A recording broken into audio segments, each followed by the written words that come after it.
I feel honestly from my work, I'm working for almost 2 decades here. I feel like you see the total transformation of a human when they actually reclaim what Creator gave you from the moment you got here. Like we took a breath in and we screamed. Mm-hmm. And that is how anything gets done. Sound is everything. We are in a sound field. It's all vibration. It's all frequency. And we have our own sound. And then how our sound works to create our life is something that the deepest instinctual intelligence we have. That's what that is. Welcome to The Reluctant Medium, where we cover the gamut of out there conversations. With an open mind and a curious heart, we want to talk about it all, from psychic phenomena and energy medicine to beings from other star systems and out-of-body experiences. You'll find a great balance between grounded science-backed topics and others that science hasn't quite caught up to yet. I'm your host, Dr. Maryn Azoff, a psychotherapist by trade and a reluctant spirit baby communicator. And hey, even though I'm a medium, I'm not buying everything folks are selling. I just have a voracious appetite to know more about what I call the world of the weird. Join us on your favorite podcast platform or watch on YouTube at The Reluctant Medium. I'll see you there. Hi there, everyone. Welcome back to the Reluctant Medium podcast. I'm Dr. Maryn Azoff, your host for the podcast, and I could not wait to invite today's guest on because her content is near and dear to my heart. Maryn, welcome to Reluctant Medium. Thank you so much. Thank you for having me. So stoked to have you, really. We talked a little bit about why before the show, and that's just a little foreshadow. So we'll talk about that in a moment. First, say who you are, what you do, why you do what you do, etc. Okay. It's big. So I am a vocal transformation coach, the creator of the vocal transformation method, which is a blend of ancient vocal practices and a modern twist with psychology and neuroscience all mixed in there for us to finally step into the power of our voice. The human voice is the medicine of our time, and it's something that every single one of us has. It will heal your life and the world in the process. And the fact that not enough of us, or even realize the power and potency of our own voice it's my mission to wake up humanity. That is, I don't know, you have small goals. Don't you want to reach bigger? Yeah, I just had a call with people all over the world who are we have warriors showing up to find their voice. And I told them what my actual vision is, which is 800 million people on this planet, which is critical mass, that we need to shift the frequency, and our voice is the way to do it. And I saw their faces and I was like, do you not dream that big? Do you not actually ask the world for what you can actually vision? Are you playing small out here? No, come on. You see the world, we got to do something about it. Come on. We do. I love that critical mass thing too. It's true. Why, Maryn, why the voice? Well, I think that the biggest joke on man is that it was given to us from the moment we were born. It came with the body. And that Creator just said, even as an infant, you're going to know how to use this thing, and it's the medicine of your life. And you see throughout time, we were using it, and something on the outside silenced us, quieted us, told us we were wrong for using it, or even pacified us, when we were babies. So you see how we had the power tool, but the outside world would be annoyed by its efficacy, maybe even, and then decided it was going to silence us. And I feel honestly from my work, I'm working for almost 2 decades here. I feel like you see the total transformation of a human when they actually reclaim what Creator gave you from the moment you got here. We took a breath in and we screamed. Mm-hmm. And that is how anything gets done. Sound is everything. We are in a sound field. It's all vibration. It's all frequency. And we have our own sound. And then how our sound works to create our life is something that the deepest instinctual intelligence we have. That's what that is. Yeah. And then we get taught not to trust it or not to use it. Oh, so much so. Yeah. So I really believe that the human voice is the thing. It's like, and I know it's not just because I'm a teacher of this. I'm a teacher of this because it's the thing. So I'm like, I'm just here to try to, like, how many times do you hear someone advertise something that's like, I don't have anything to sell you here. I don't have anything to like I just have something to remind you. I just have something to say, like, you already are it. You already have it. It's in the deepest wiring of your being. You are it. And you don't have to like seek it outside of yourself. You actually create it outside of yourself once you actually find it from within. So Yes. the voice is something that when we were infants and we cried, we didn't cry because we wanted. We cried because we needed. We cried because we were hungry. We cried because we were thirsty. We needed mom's breast. We needed to be turned over because we couldn't turn over on our own. We needed to be held. We weren't feeling well. We were hot. We were cold. Whatever the reasons we make our sounds is because we're feeling dysregulated and we need regulation, but we sometimes at that time of our life, we can't self-regulate. But the very first act of self-regulation is to let out a sound, which then moves energy out of the body, expression. It moves it out of the body.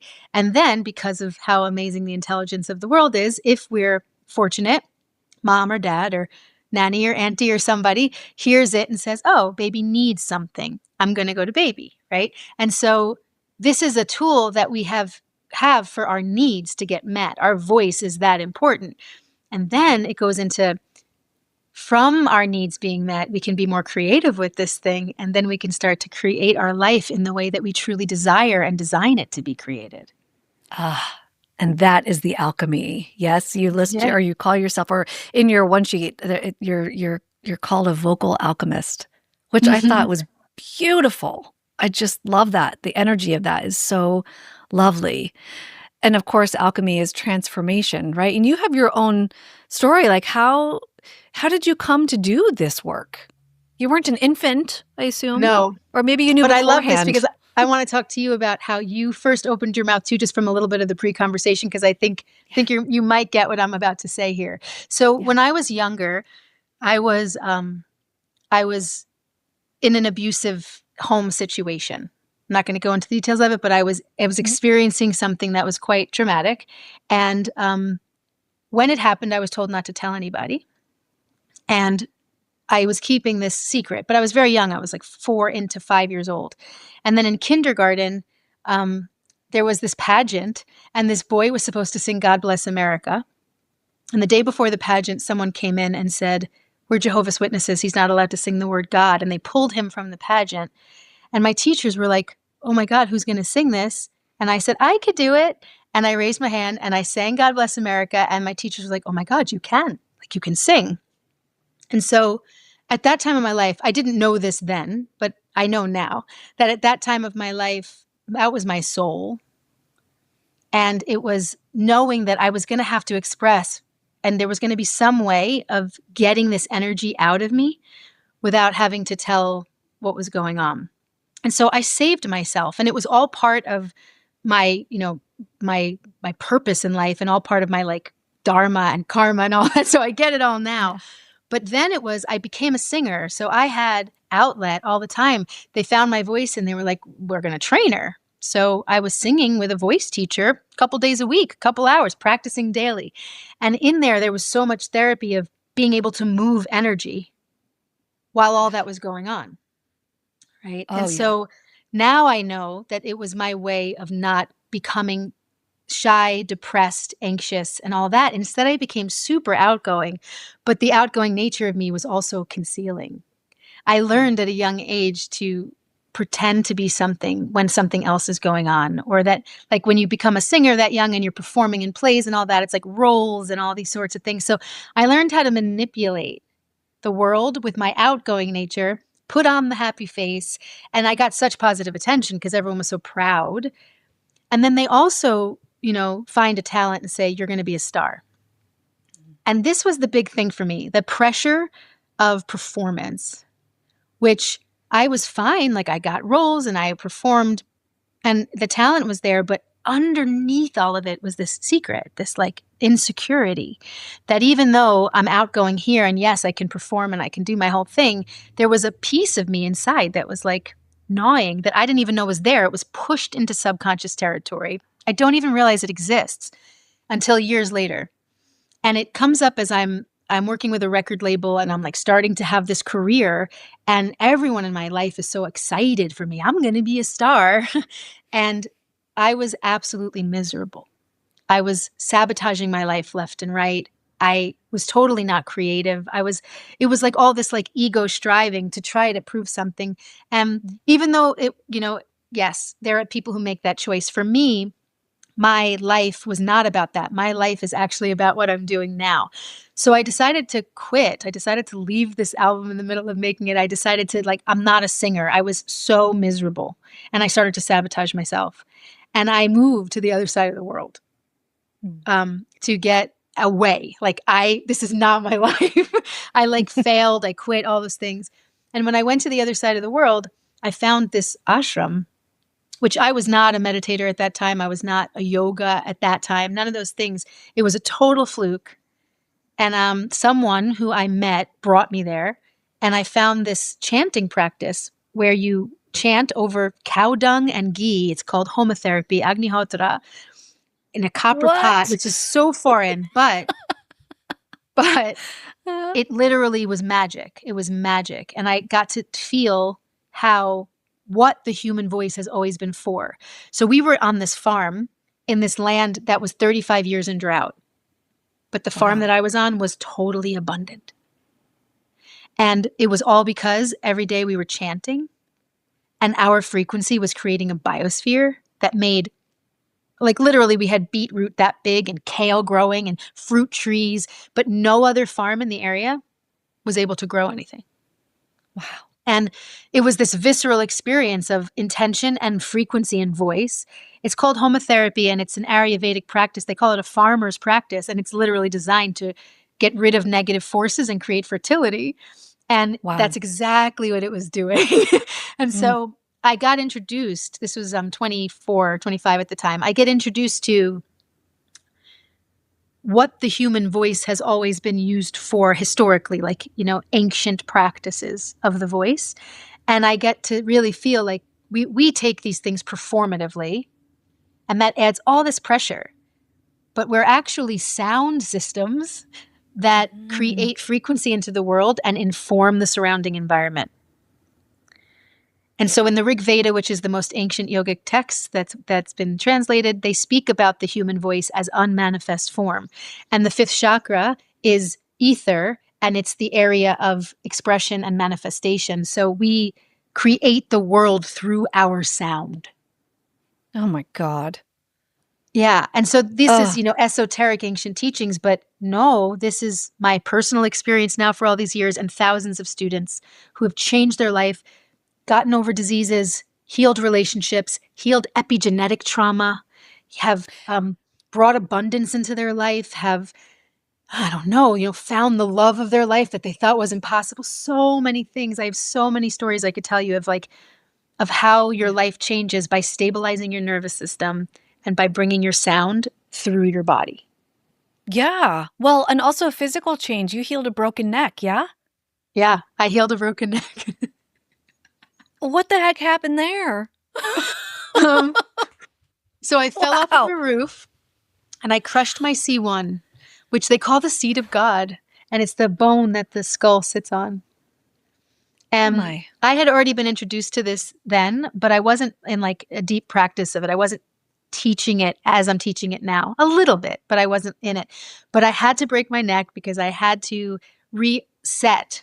I had to reset my entire system. So I spent nearly 6 months in a hospital bed in traction. Holy moly. And after the traction, because they didn't do surgery, it was kind of a miracle. They wanted to do surgery, but the doctor came on duty and was like, "What do you do for a living?" And I told him I was a singer. And he said, "This surgery could affect your voice. If I ask you, would you sit perfectly still for 3 to 6 months and see if the bone heals? And if it doesn't, then we're actually going to have to perform the surgery and you're going to have to go through this all again.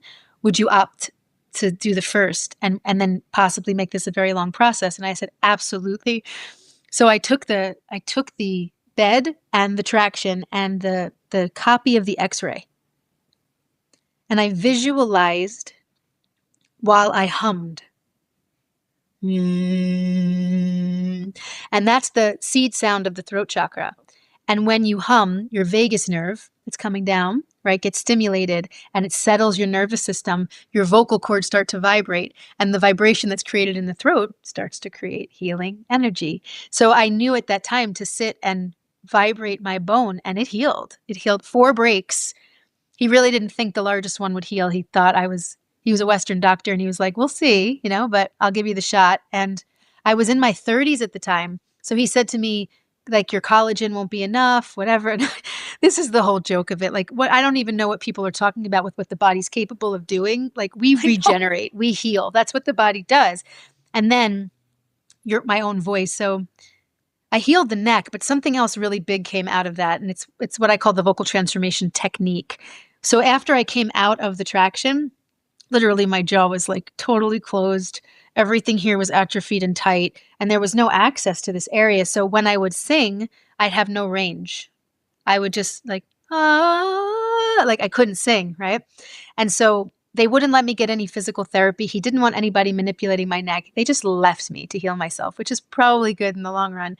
And what I had to learn was how to use the muscles of my body to get my voice up without hurting this spot.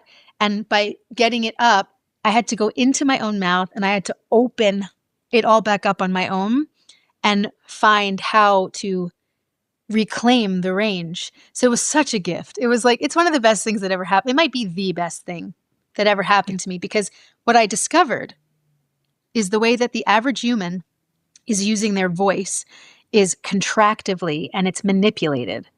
But the way that we used our voices as babies was full-on expression of all the muscles.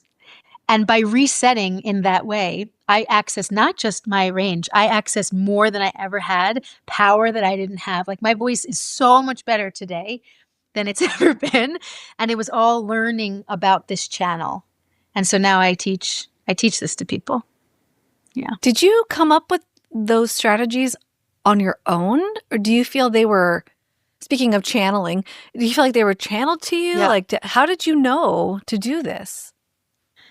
Yeah, I would have to say that I believe everybody is a channel when the ego can go away.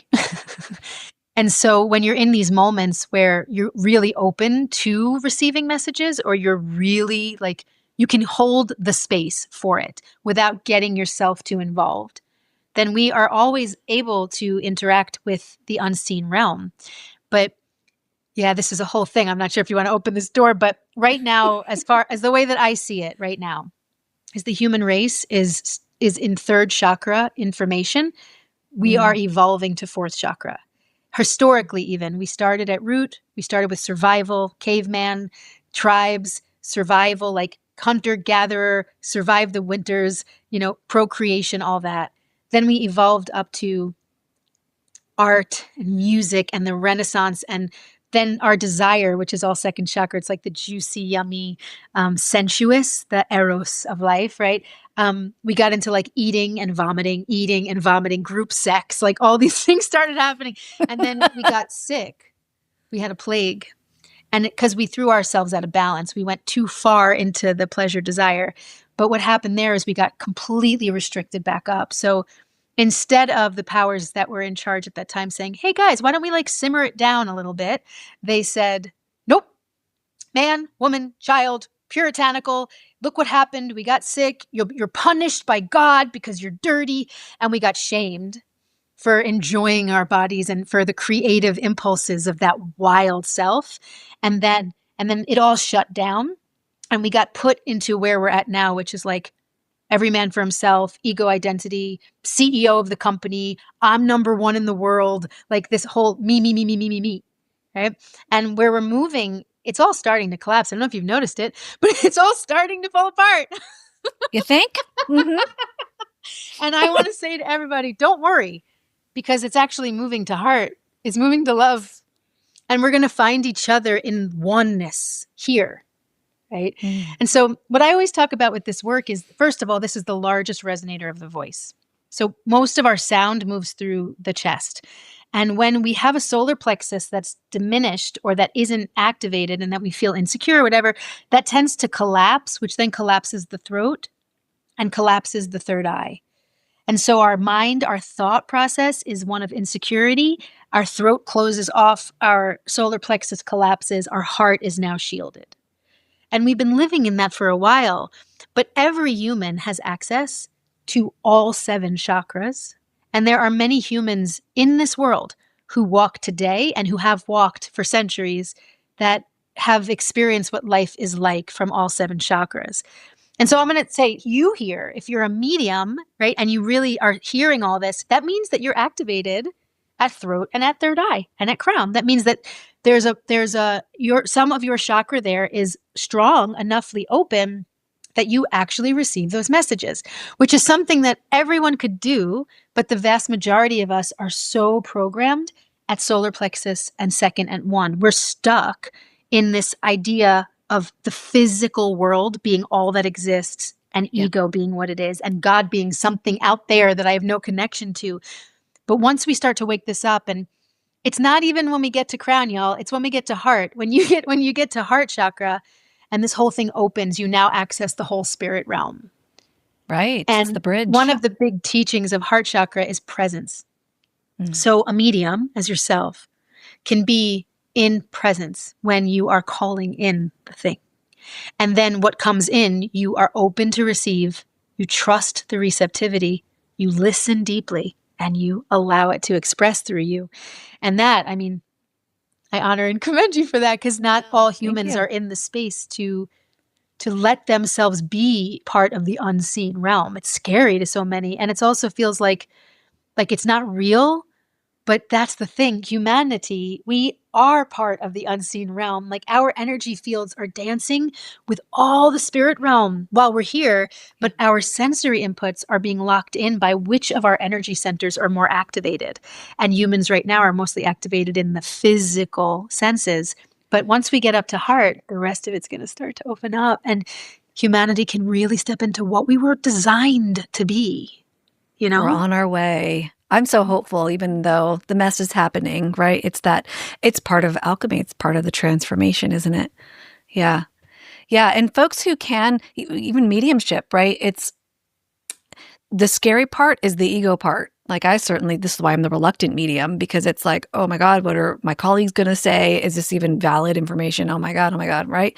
But then Maria went over here and I went, okay, I'm just going to see what happens. And it really is heart-based, and it's really the heart energy is the bridge between the upper and the lower chakras, right? And so it does flow beautifully, kundalini and all the love.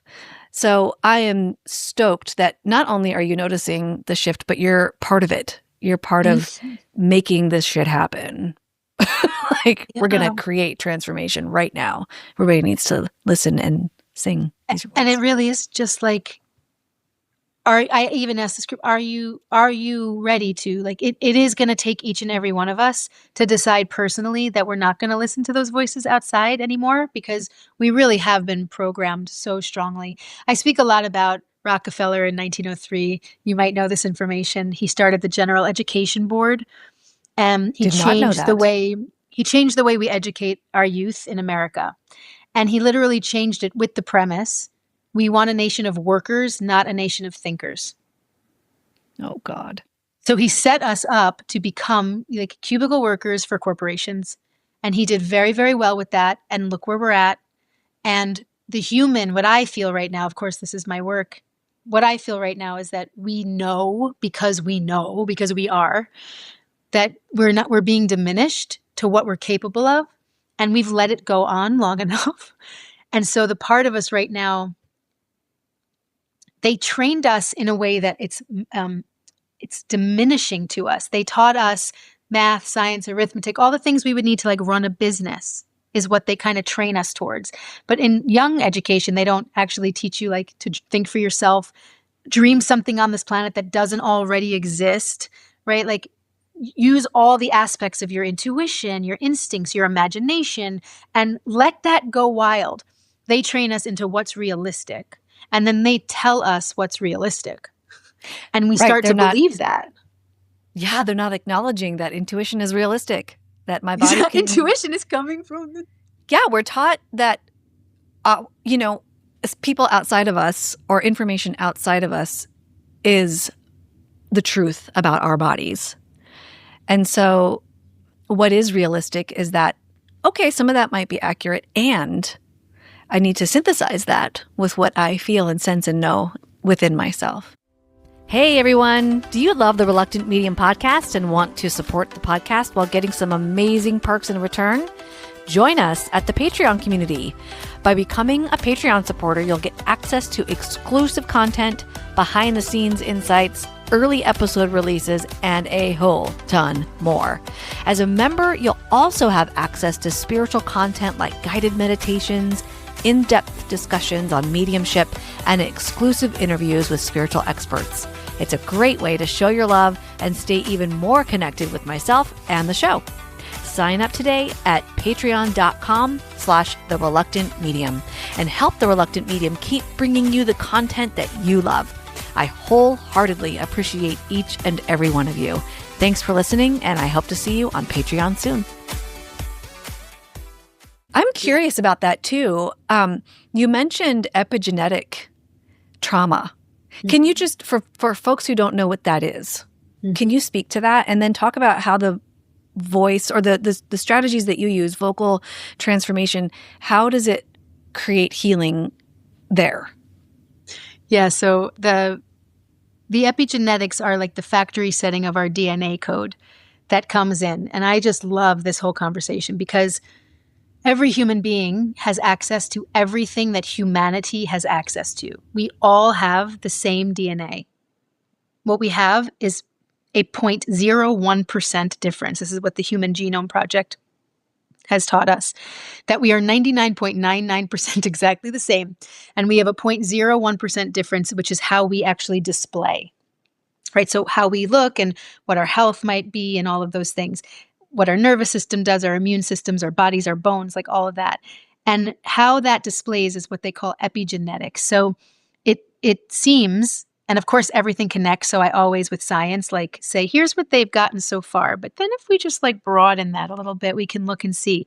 But we carry 3 generations of the female line and 1 generation of the male line in our factory setting. So when we come in through the womb, our mother, grandmother, great-grandmother's information is going to be put into our body, and our father and his parents will be put into our body. So if we look at the macro of that, everything connects. So obviously it's been handed down. So we're going to focus on those 3 generations, 1 generation, but I'm sure in many cases you also go further back. But what you get is the experiential data that gets stored inside of the genetic code of your entire tribe line. And so a lot of people in this world right now are literally living a pattern that happened 2 generations ago. And I see this all the time personally, like with my students, but also you can read books on it. You can see it's out there. People who literally don't know why, at 23 years old, their son dies. But 2 generations before that, at 23 years old, their cousin died, and it is like to the exact, a story once of somebody who at 21 suddenly got anxiety and couldn't breathe and couldn't sleep. And he was afraid he was going to stop breathing in his sleep. And he couldn't understand why. And a therapist sat with him and unhashed the fact that his great grandfather died at 21 in the snow from hypothermia, doing work on a pole. Nobody found him. And he just went to sleep. Right. So at 21 years old, he has this fear that he will sleep and never come back. That's not his own. It's 2 generations old, but it's yet still living inside of his system. Right. So we all live to that setting. We all have moments where we're like, I'm just like my mom. I'm just like my dad. I'm just like my grandma. I'm just like my grandpa, whatever it is. Right. And that's our epigenetics. Now, what the epigenetic is, the epigene, is it's actually a protein coding on top of the DNA. And inside of that protein, it covers the genetic code and it allows certain things to express and certain things to be inhibited. Here's the cool part of the voice. The cool part of the voice is that the expression of an epigene is mostly influenced by what hormones are moving through our body, what endorphins and what chemicals are there. So the research shows that epinephrine and adrenaline and cortisol and all of these stressor hormones that feed in and move through our blood and move through our genetics will activate and bring the trauma up. But the opposite, the release of dopamine and oxytocin and hormones and endorphins that are bliss and that are peaceful, that are calming, will actually shift the epigene, and what would normally express itself will be repressed to allow other aspects of the genetic code to come through. So your voice does this. When you use your vocal cords, you vibrate at the throat, which is the first connection of the vagus nerve, right here at the bottom of the brain, right where the pineal gland sits and the pituitary gland sits. And so once you have that vibration happening here at the throat, you're sending a signal of relaxation. So you will move your body from sympathetic into parasympathetic just by humming. The simplest thing, something that we see young children doing on their own accord when they're stressed or they feel isolated or abandoned. They will be in a corner coloring and humming to themselves. They will hum. And they do that because they're actually calming their own vagus nerve. And how do they know how to do that? It came with the body. We didn't need to get taught this. It came with the body. We get told, stop humming, it's annoying. This is what we get told, right? Instead of, why are you self-regulating right now? Can I help you? Right? Yeah. It's a totally opposite thing. So anyway, when we use our voice, we stimulate the vagus nerve. We increase the creation of oxytocin. We increase the creation of dopamine. We bring bliss chemicals into our body because just expressing it out into the world, the body now goes, we're not holding on to it anymore. Oh, it's out, right? And so you told me you're a singer. Yeah. And you told me that you had a healing journey with your voice, that when you started singing, you felt the difference in your being. I did. Yeah. And I'm also thinking, going back to the humming, it was modeled for us when we were infants, right? Like parents, patting, soothing, right? So here we have this model of what to do to self-soothe or to soothe. And then we're told, why are you doing that? And that's part of my experience, right? So growing up, I was taught my emotions are too big. I'm too sensitive. No crying, no expressing the self. Go into your room if you're going to have the feels. And when you don't feel the feels anymore, you may emerge. And I learned to speak quieter. Literally, people would just speak over me when I would start talking. I would start talking, somebody else would come in and start talking over me. So when I was in, third or fourth grade, I was invited to sing in a choir, and I lit up. And not only did I light up, but people actually listened, right? So it was me in a choir. I didn't have any like solos or anything in third grade. But come middle school, I had a fantastic choir teacher who really loved my voice. And she kept encouraging me to keep singing and keep singing. And I literally felt like that was the only time that people would listen to me. And I was also invited to take lessons from her aunt, who was apparently some world-renowned vocal coach. And I took 2 lessons and I went, nope. This does not feel free. It feels like, again, somebody talking over me. You have to do it this way. This is how it works. You're going to be, they never said you're going to be a star, but they said like, you're going to go far. Look, we've got this plan, blah, blah, blah, blah, blah. And I felt like I was being swept away in somebody else's dream. And I went, No, I quit. And people were angry with me, not happy at all. And I was like, I can't. That was in like ninth grade. And I continued through high school and college singing. And it's just created a sense of freedom and joy in me. I'm dating someone who is a professional musician, never what I wanted. I never wanted to go and try to make a living from music. I just wanted to express myself. Mm-hmm. And now here I am with somebody like you who's able to talk about why that was so healing and transformative for me. Now I speak on a podcast and teach people things, and I credit being able to use my voice in that way.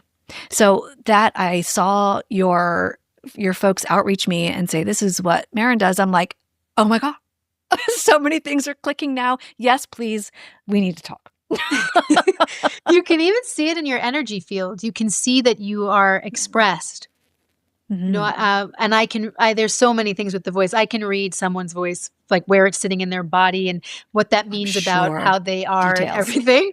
But you can tell when somebody uses their voice because the light, it's spirit, right? Spirit. Mm. The voice functions off of respiration, respiriting. Ooh. It's an inhalation, which is inspiriting, inspiring.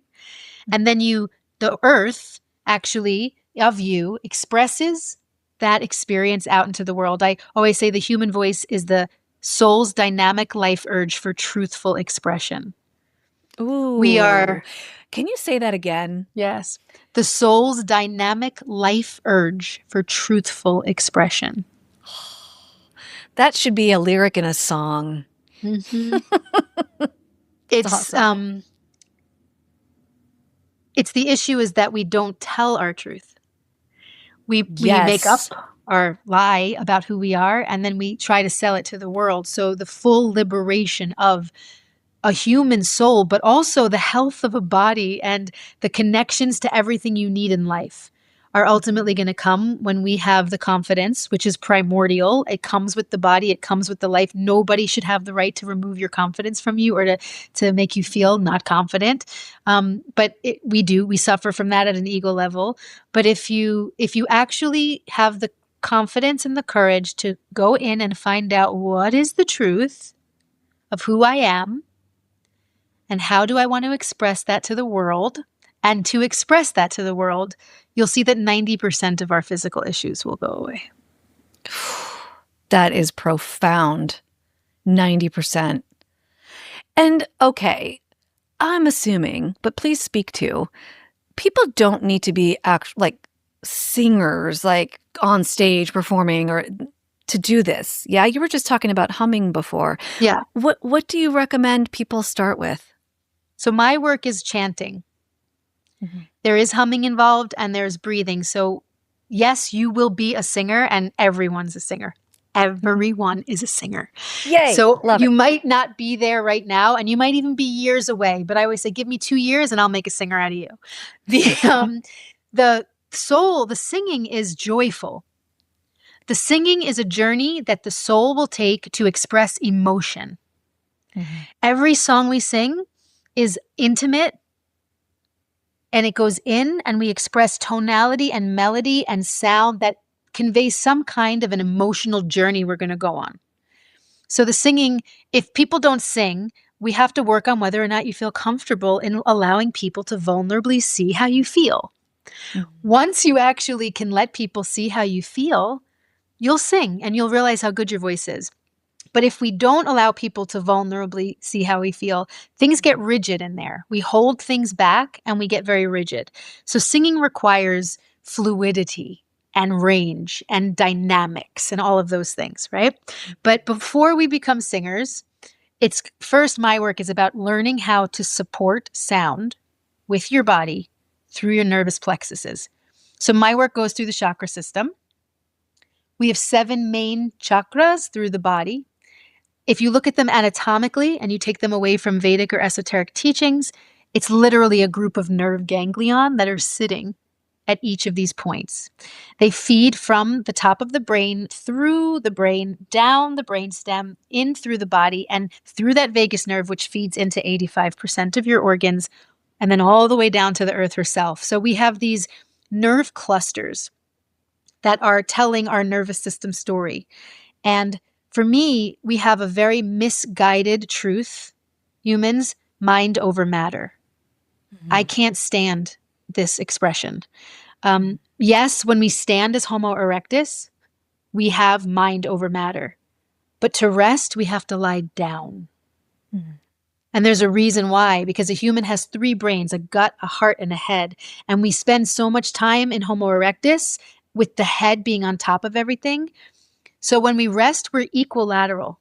But when we pray, we are head down, right? And there's a reason for that, because we have to get this thing humble to listen to Great Spirit, to listen to the planet that gave us body, to listen to the spirit that wants to talk to us. We have to get this thing out. So we live in a world that is, we've been taught, you can think your way to anything. And there's a truth to it that thought is the beginning synapse of everything. Thought creates feeling, creates action, right? Boom, boom, boom. Head, heart, gut. My work is going to turn that game upside down. So we're going to go back to the root and begin to open up the nervous plexuses of the low body, which is where all the support muscles of the voice actually live. So to get sound to move through your body the way we knew how to do it as an infant, we need to get to the root of support so sound can emanate from within through the whole body. So we start by training all of that. Now, each of these chakras has a certain age of development and a life theme, we'll say. Root chakra is survival, family, tribe, physical, material things. It's also where our fight or flight lives. Second chakra is creativity, emotions, relationships, sex, sensuality. The second chakra is how you become a great singer. The third chakra is about personal power, confidence, willpower, and discipline, but it's also insecurity and worry and doubt and all that live in the same area. So that's a lot for us to break through. The fourth chakra is, this is my favorite, love is the power that heals all things on earth, which of course we could say is cliche, but I always say that cliche is what is so simple and true, but the mind can't do it yet. So it just calls it stupid. It can't be that simple.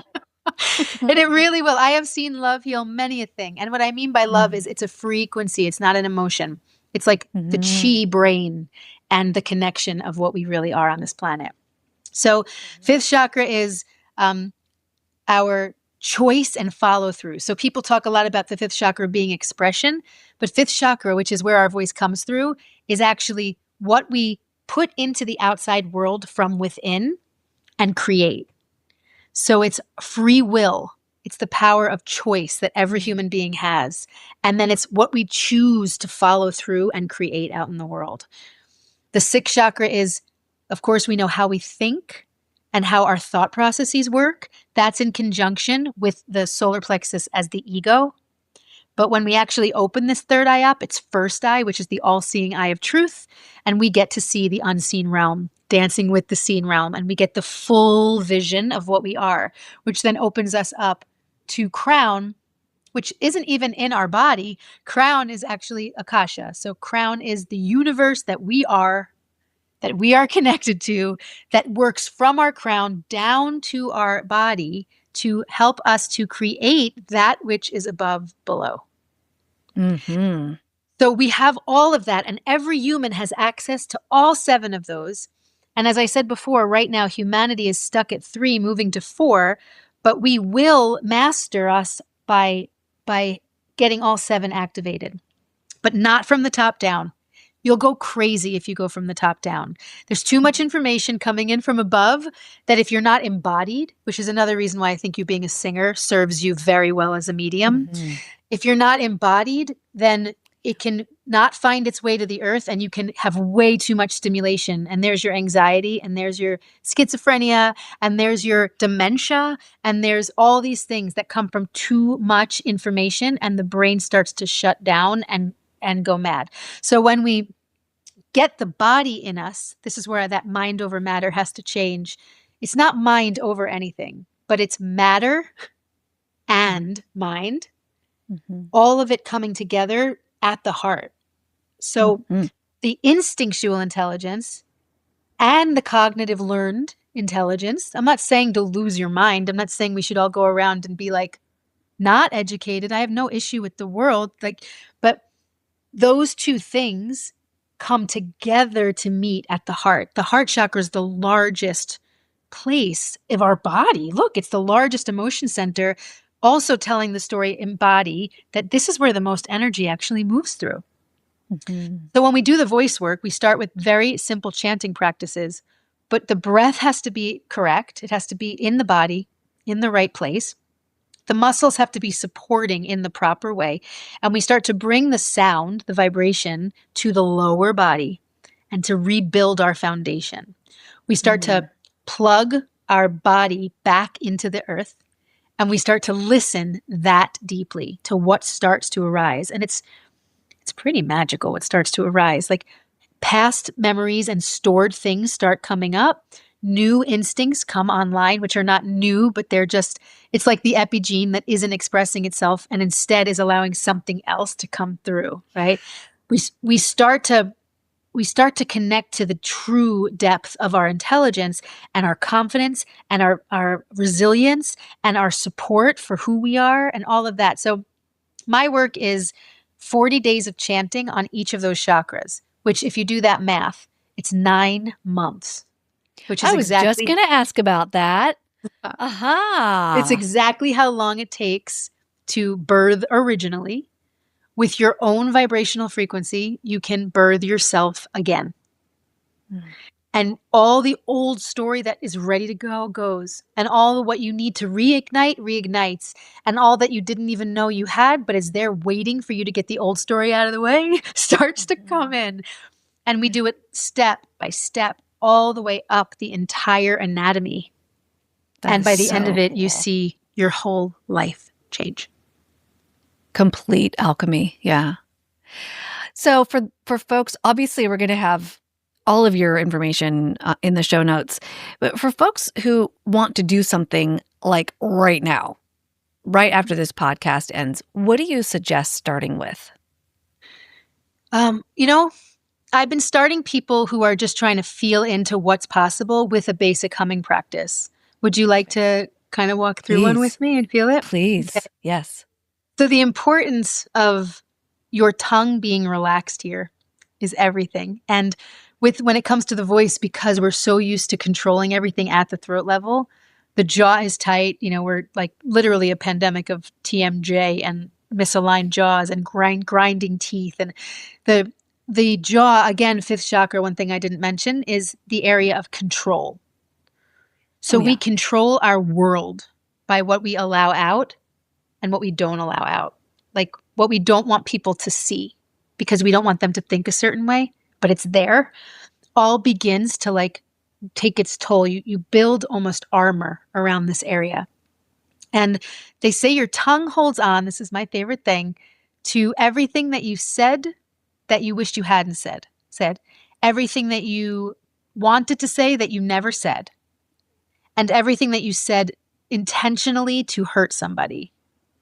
Because there's a fire there, right? There's and so it's so important because your tongue comes all the way from the tip down all the way to where the vocal cords are. It's a massive muscle. Yeah. And the tip of it, when pressed against the teeth, connects all the way down to the root. So your tongue connects to the bottom of your body. And what you do express through here gets stored in the back. If it's violent or if it's unexpressed, it will actually hold. So you end up with a tight back of your tongue, which then every time you go to express something, so if you go to sing, but you think people aren't going to like the way you sing, or you have to speak up about something at work and you're afraid of your boss or anything. I mean, anytime you go to speak and your heart starts to race and you're like, I don't know. Yeah. It just sits there, right? And everything is going to tighten. So very often when people tell me they can't sing and they can't get ranges, it's really because their head says, you don't sing. And so then when they go to sing, the tongue just covers the area. It just tightens. Okay, so when we're dealing with the voice as a way of resetting our nervous system, it's super important that the back of the tongue is relaxed. So the first thing we'll do is do that. Like just make your tongue completely limp. The tip of it touching the teeth in front of you, and then let the tongue just sit there and do nothing. Like let the back of everything just be relaxed. And then with that relaxation, drop your jaw and let the tongue go with it. And then put your finger on your tongue and make sure it's staying down. So here you have a very relaxed tongue. If your tongue is very used to controlling, you might feel it pressing up right now and hitting it. You might feel it gagging. Gag reflexes is a major control thing.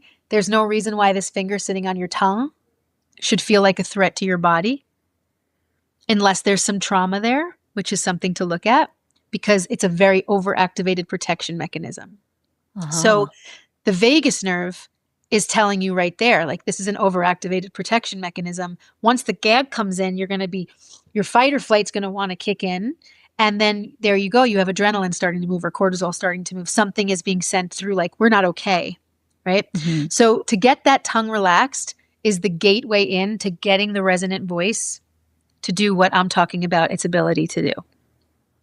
Okay. So if we can keep the tongue completely relaxed on the bottom of the mouth and keep it there, and take your hands and put it on your waist. And if we can, with the tongue relaxed, take a nice deep breath and feel the obliques go wide. Can you notice, can your tongue stay relaxed while you breathe down into your body? Yeah, for many people, it can't. For many people, the diaphragm is stuck and breath wants to move up and tighten the throat. So this is the breath of the coping mechanism. This is the breath of something that your mind is hijacking your prana. Mm. And if you can get your breath down to your waist with your tongue staying relaxed, that means that your diaphragm can drop. You probably also feel that your belly comes out, your waist comes out, your low back comes out. Maybe even you can feel the perineum drop to the ground. That's a deep breath. Yeah. This breath is how we breathed when we first were born. And this is the way we're designed to breathe all day, every day. So we have all these exercises where we say, like, take a deep breath. And that's what we mean. We don't mean, right? Yeah. We mean, shoulders up.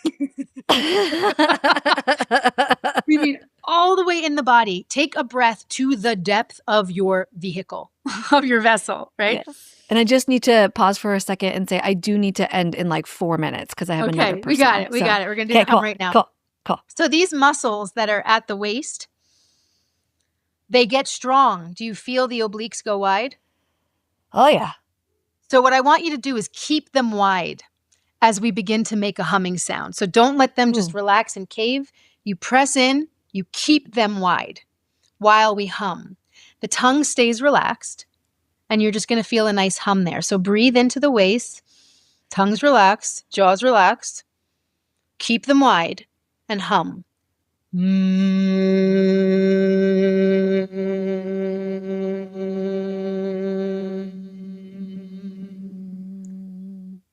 Let's try it again. Breathe into the waist. Keep that waist pressed wide. Tongue's relaxed.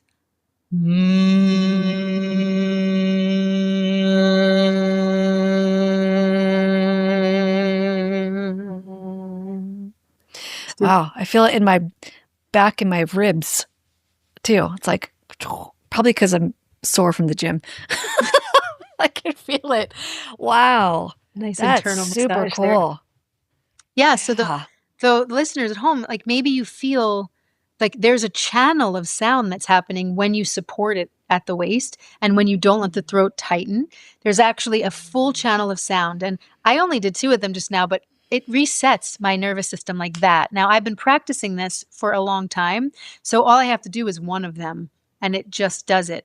But this is why you do a disciplined practice like this chanting all the way through, because you literally could change the scene of where you are with 1 or 2 hums. I can feel that. I feel a little bit floaty. Yeah, like lightheaded, So, right? yeah, And it's not sort really of lightheaded because relaxed you're feeling. embodied, but it's like, Yes. like Yeah, it's like, well, did I just like smoke something? I don't exactly, know. exactly. And it Feels was two good. hums, right? Imagine if you Yeah. did this for 5 minutes. What Yeah. happens? Whoa. What So happens is you get off relaxed. of your antidepressants. What happens is you actually That's like, right. you realize that, wait, I'm here. I'm here. I'm not in some worry world. I'm here. Yeah. And that's where the magic, the alchemy of life happens from the here place. Ooh, yes. The alchemy of life happens from the here. I love it. Maryn, thank you so much for all of You're your so wisdom today and the practice. Where's the best place for people to find you? to find me. So vocaltransformation.com. That's my company, vocaltransformation.com, or vocal_transformation on Instagram, which is where I give the tips and the talks and all that. Most of that you're going to find on my Instagram account. And just to plant this one seed, if this turns you on at all and you feel like I want to do the 9 months, like I want to go through it. Every year I take a small group of people through a 9-month rebirthing, a mentorship online program. People come in from all over the world and we go from the root to the crown and we do this. So if you're feeling disciplined enough and really ready to step in to, oh, I'm going to do this. Like I'm going to use my voice. I'm going to find out what she's talking about. You can look up that mentorship on vocaltransformation.com and you can find out the information of how to join us. But we just finished last year's and it's like the life change that occurs in 9 months is I cry and cry and cry just thinking about it. So if you feel like, oh, my voice is the key, then come to Vocal Transformation and Yes. we will help improve your life. Oh my gosh. Yeah, you can't get better than that, right? All right, Maryn, thank you so much. Thank you. Appreciate you It's been being a here great today. pleasure. Thank you for joining the Reluctant Medium podcast today. I hope that this episode has brought you beautiful, high vibration and that it continues emanating from your heart space for the rest of the day and beyond. Don't forget to join The Reluctant Medium on patreon.com, and you can also visit thereluctantmedium.us and the Reluctant Medium TV show on newrealitytv.com. Until next time, my friend, may you be well.